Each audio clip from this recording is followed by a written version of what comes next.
नमस्कार। आज हम सीधे एक काफी चर्चित मामले पर बात करने वाले हैं। हाँ बिल्कुल। ये भोजपुरी इंडस्ट्री के सुपरस्टार पवन सिंह और उनकी पत्नी ज्योति सिंह के बीच जो हालिया विवाद हुआ है लखनऊ में। हाँ। चलिए इसी पर आज थोड़ी गहराई से चर्चा करते हैं। हाँ। क्योंकि ये मामला सिर्फ निजी नहीं लग रहा, इसमें कानूनी पहलू है जो सालों से चल रहे हैं और अब तो राजनीतिक महत्वाकांक्षाओं की भी बात आ रही है। तो हमारा मकसद बस यही है कि जो स्रोतों में जानकारी है, जो फैक्ट सामने रखे गए हैं, उन्हें देखें और एक क्लियर पिक्चर बनाने की कोशिश करें। बिल्कुल, बिना किसी तरफ झुके, बस जो कहा गया है उसे समझते हैं। तो शुरुआत करते हैं उस लाइव वीडियो से जो ज्योति सिंह ने पवन सिंह के लखनऊ वाले घर से किया था। वो काफी परेशान लग रही थी उसमें। हाँ, बहुत नाटकीय था वो कह रही थी कि वो समाज के कहने पर और पत्नी होने के नाते वहाँ आई हैं। उनका कहना था कि देखती हूँ मुझे कौन निकालता है यहाँ से। और वीडियो में पुलिस भी दिख रही है। ज्योति सिंह का इल्जाम था कि पवन सिंह ने पुलिस बुलाई है उन्हें बाहर निकालने के लिए। एफआईआर तक की बात कह रही थी। हाँ, एफआईआर यानी फर्स्ट इन्फॉर्मेशन रिपोर्ट, जो पुलिस में शिकायत दर्ज होती है। पुलिस वाले उन्हें थाने चलने को कह रहे थे इंस्पेक्टर से बात करने के लिए, लेकिन वो जाने से मना कर रही थी। पूछ रही थी भाई किस केस में ले जा रहे हो, वारंट है क्या? उनका तर्क ये था कि वो उनके पति का घर है और जब तक तलाक नहीं हुआ उनका वहाँ रहने का अधिकार है। राइट टू प्रॉपर्टी जैसा कुछ कह रही थी वो। हाँ, हालांकि कानूनी तौर पर ये थोड़ा पेचीदा होता है कि तलाक के दौरान कौन कहाँ रह सकता है। बिल्कुल। पुलिस वाले भी कह रहे थे कि जब मामला कोर्ट में है, विवादित है, तो लोग ऐसे एक दूसरे के घर नहीं जाते। वीडियो में वो काफी व्यथित थी, बार बार इंसाफ की मांग कर रही थी।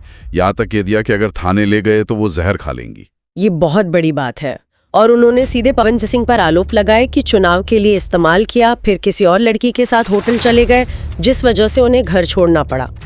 ये गंभीर आरोप है। और फिर उन्होंने सीधे दर्शकों से, समाज से अपील की, कहा कि ऐसे आदमी को समाज सेवा का मौका मिला तो किसी की बेटी बहन सेफ नहीं रहेगी। मतलब एक तरह से पब्लिक ओपिनियन बनाने की कोशिश थी। उन्होंने ये भी कहा कि अगर जीते जी न्याय नहीं मिला तो मरने के बाद कैंडल लेके मत निकलना। हाँ, ये दिखाता है कि कैसे एक पर्सनल मामले को तुरंत सोशल मीडिया के जरिए पब्लिक डोमेन में लाया गया। अच्छा, ये तो वो लाइव वीडियो की बात हुई। फिर बाद में ज्योति सिंह का एक डिटेल्ड इंटरव्यू भी आया, शायद एनडीटीवी को दिया था। हाँ, उसमें उन्होंने थोड़ा और बताया कि उस दिन क्या क्या हुआ। उनका कहना है कि उन्होंने आने से पहले इंस्टा पर पोस्ट किया था, पवन सिंह को बताकर आई थी। ओके। लेकिन जब वो लखनऊ में सोसाइटी पहुंची तो गार्ड ने ही रोक दिया, कहा कि ऊपर से ऑर्डर है, आप नहीं जा सकती। फिर उन्होंने पवन सिंह के भाई ऋतिक सिंह, उनको फोन किया। वो नीचे आए, उन्हें ऊपर ले गए फ्लैट में। वहाँ कौन कौन था? ज्योति के मुताबिक वहाँ पवन सिंह थे, उनके बड़े भाई गुड्डू सिंह थे और कुछ स्टाफ के लोग। और आते ही गुड्डू सिंह ने कह दिया कि आप यहाँ रुक नहीं सकती। और पवन सिंह से बात हुई? ज्योति का कहना है कि पवन सिंह मुश्किल से 15-20 मिनट रुके और कोई खास बात नहीं हुई। बस ये कहकर चले गए कि 1 घंटे में आता हूँ, बात करता हूँ, लेकिन लौटे नहीं। ये ज्योति का वर्जन है। हाँ, और उनके जाते ही ज्योति के अनुसार फिर से पुलिस आ गई, कहने लगी थाने चलिए, पवन जी का आदेश है, घर पर ताला लगाना है।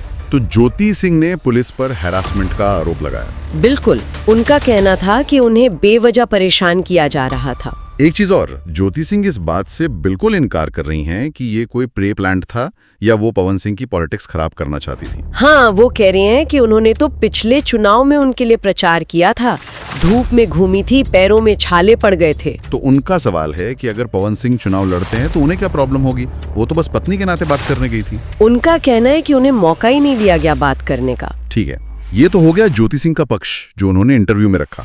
अब जरा पवन सिंह के पक्ष को देखते हैं। उन्होंने भी एक इंटरव्यू दिया बिहार तक को। हाँ, उनका वर्जन थोड़ा अलग है। पवन सिंह कहते हैं कि ज्योति ने इंस्टा पर पोस्ट किया तो उन्होंने प्रशासन को इन्फॉर्म कर दिया था। ओके। और जब वो लोग आए, ज्योति, उनकी बहन, भाई और कोई सोशल मीडिया वाला लड़का, तो उनका पूरा सम्मान किया गया, चाय नाश्ता वगैरह कराया। लेकिन फिर पवन सिंह के मुताबिक ज्योति ने आते ही कहा कि जब तक तलाक का मामला सेटल नहीं होता वो यहीं रहेंगी, हिलेंगी नहीं। अच्छा। तो पवन सिंह ने पूछा कि भाई एक छत के नीचे रह के मुकदमा लड़ा जाता है क्या? पवन सिंह का दावा है कि करीब 1.5 घंटे बात हुई। यहीं पे कॉन्ट्रडिक्शन है। ज्योति कह रही है 15-20 मिनट, पवन सिंह कह रहे हैं 1.5 घंटा। बिल्कुल। पवन सिंह कहते हैं कि 1.5 घंटे बात करने के बाद वो एक मीटिंग के लिए निकल गए और रास्ते में उन्हें पता चला, घर के हालात के बारे में लाइव वीडियो देखा। हाँ, तो उन्हें लगा कि वापस जाना ठीक नहीं है अभी, लेकिन उन्होंने अपने लोगों को फोन करके कहा कि ज्योति और उनके साथ जो लोग हैं उन्हें कोई दिक्कत ना हो, उनका ध्यान रखा जाए। और वो कहते हैं कि वो खुद पूरी रात गाड़ी में सोए। लेकिन पवन सिंह सबसे बड़ा सवाल उठा रहे हैं टाइमिंग पर। हाँ, वो कह रहे हैं कि ये अपनापन ठीक इसी वक्त क्यों जागा जब बिहार में चुनाव की बात हो रही है और वो दिल्ली में बीजेपी के बड़े नेताओं से मिल रहे थे। अमित शाह, जेपी नड्डा, धर्मेंद्र प्रधान, विनोद तावड़े, उपेंद्र कुशवाहा, इन सब के नाम लिए उन्होंने। वो कह रहे हैं कि चुनाव से कुछ महीने पहले क्यों नहीं आई। उनका सीधा इशारा है कि ये कोई इत्तेफाक नहीं है, ये जानबूझकर किया गया है उनकी राजनीतिक इमेज को खराब करने के लिए। वो इसे पॉलिटिकल डिस्टर्बेंस कह रहे हैं। हाँ, कि जब उनका करियर शायद एक नया मोड़ ले रहा है तब ये सब हो रहा है। और एक और काफी सनसनीखेज दावा पवन सिंह ने किया। क्या? उन्होंने कहा कि कुछ टाइम पहले ज्योति के पिता राम बाबू सिंह उनसे लखनऊ में मिले थे और उन्होंने कहा कि पवन उनकी बेटी को विधायकी का टिकट दिलवा दें या विधायक बनवा दें। अच्छा, हाँ। और कहा कि उसके बाद चाहे वो उसे रखें या छोड़ दें, उन्हें कोई मतलब नहीं। पवन सिंह कहते हैं कि उन्होंने साफ मना कर दिया था। ये तो बहुत बड़ा आरोप है, मतलब ये मामले को बिल्कुल अलग दिशा दे देता है। हाँ, वो कह रहे हैं कि उन्हें यकीन नहीं था कि ज्योति विधायक बनने के लिए इतना नीचे गिर सकती है। ये सीधे सीधे राजनीतिक महत्वाकांक्षा से जोड़ने वाला आरोप है। हालांकि ये पवन सिंह का दावा है, इसका कोई प्रूफ अभी सामने नहीं है। सही बात है। पवन सिंह ने इंटरव्यू में अपनी पर्सनल पीड़ा भी जाहिर की। कहा 40 साल का हो गया हूँ, मेहनत करता हूँ, घर आता हूँ तो दरवाजा स्टाफ खोलता या माँ, बच्चे नहीं है। उन्होंने कहा कि मर्द का दर्द नहीं दिखता और घर की बातें घर में रहनी चाहिए, ऐसे कैमरे पर नहीं आनी चाहिए। तो ये दोनों के अपने अपने वर्जन है। इस बीच ये भी साफ है कि कानूनी लड़ाई तो चली रही है। हाँ, वो कोई नई बात नहीं है। पवन सिंह ने आरा से डिवोर्स केस फाइल किया है और ज्योति सिंह ने बलिया से मेंटेनेंस का केस डाला हुआ है। सालों से चल रहे हैं ये मामले। अब फिर ज्योति सिंह के भाई भी सामने आए, अंचल नारायण सिंह। हाँ, उन्होंने मीडिया में बात की। उन्होंने पवन सिंह के 1.5 घंटे बाद वाले दावे पर सवाल उठाया।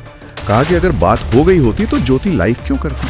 हाँ, लॉजिकल पॉइंट है। और उन्होंने वो विधायकी वाली बात को भी खारिज किया।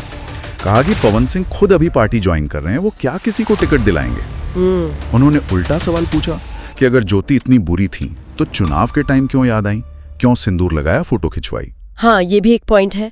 उन्होंने माना कि गाड़ी दी है पवन सिंह ने ज्योति को, लेकिन कहा कि वो पत्नी है, उनका हक है। और उन्होंने बताया कि ज्योति काफी परेशान है इस सबसे, बीपी बढ़ गया है। दिलचस्प बात यह है कि उनके भाई अब भी कह रहे हैं कि अगर पवन सिंह चाहें तो मामला सुलझ सकता है। मतलब एक सुलह की गुंजाइश वो छोड़ रहे हैं। तो एक तरफ पवन सिंह और उनके लोग इसे क्लियर कट पॉलिटिकल साजिश बता रहे हैं। बिल्कुल, टाइमिंग पर जोर दे रहे हैं कि बिहार चुनाव और उनकी बीजेपी नेताओं से मुलाकात के वक्त ही ये क्यों हुआ। इसे अपनी इमेज खराब करने की कोशिश मान रहे हैं। हाँ, पवन सिंह ने तो कहा भी कि इसके पीछे कई लोग, कई पार्टियां हो सकती हैं, पर नाम नहीं लेंगे। दूसरी तरफ ज्योति सिंह कह रही हैं कि उन्हें पवन की पॉलिटिक्स से कोई लेना देना नहीं, उन्होंने तो पहले भी सपोर्ट किया था। और वो ये भी कह रही हैं कि अगर उन्हें खुद चुनाव लड़ना होगा तो वो अपनी तैयारी अलग कर रही हैं, वो इसे राजनीतिक मुद्दा मानने से इनकार कर रही हैं। तो इन सारे स्रोतों को देखें तो तस्वीर काफी उलझी हुई नजर आती है ना। बिल्कुल, एक तरफ ज्योति सिंह है जो खुद को विक्टिम की तरह पेश कर रही हैं, पत्नी के अधिकार, इमोशनल पेन, अन्याय की बात कर रही हैं, कह रही हैं कि बात तक नहीं करने दी, घर से निकालने की कोशिश हुई। और दूसरी तरफ पवन सिंह है जो इसे पूरी तरह से एक राजनीतिक चाल बता रहे हैं, गलत टाइमिंग पर ड्रामा, विधायकी के लिए प्रेशर। और वो कह रहे हैं कि फैमिली मैटर्स को पब्लिक नहीं करना चाहिए, कोर्ट ही फैसला करेगा। बीच में सालों पुरानी कानूनी लड़ाई है, तलाक और मेंटेनेंस की। और अब ज्योति के भाई की तरफ से सुलह की एक धीमी सी आवाज भी है। सच में बहुत सारी चीजें हैं, आरोप हैं, सफाई है, इमोशंस हैं, पॉलिटिक्स है, कानून है। हाँ, और ये दिखाता है कि जब सेलिब्रिटीज और पॉलिटिक्स किसी पर्सनल झगड़े में आ जाते हैं तो वो कितना कॉम्प्लिकेटेड और पब्लिक हो जाता है। सही कहा। एक बात और सोचने वाली है इसमें, दोनों ही पक्ष आप देखिए समाज और जनता से अपील कर रहे हैं। हाँ, अपने अपने नैरेटिव के लिए सपोर्ट मांग रहे हैं, जबकि केस तो कोर्ट में है ही। तो ये जो एक पैरेलल जनता की अदालत चलती है आजकल सोशल मीडिया पर, न्यूज में, इसका असली कानूनी प्रक्रिया पर क्या असर होता होगा, ये एक बड़ा सवाल है। और क्या निजी झगड़ों को इस तरह पब्लिक में लाना कितना सही है, कितना गलत। बिल्कुल, ये कुछ ऐसे सवाल हैं जो ये पूरा मामला हमारे सामने छोड़ जाता है, जिन पे शायद आगे सोचने की जरूरत है।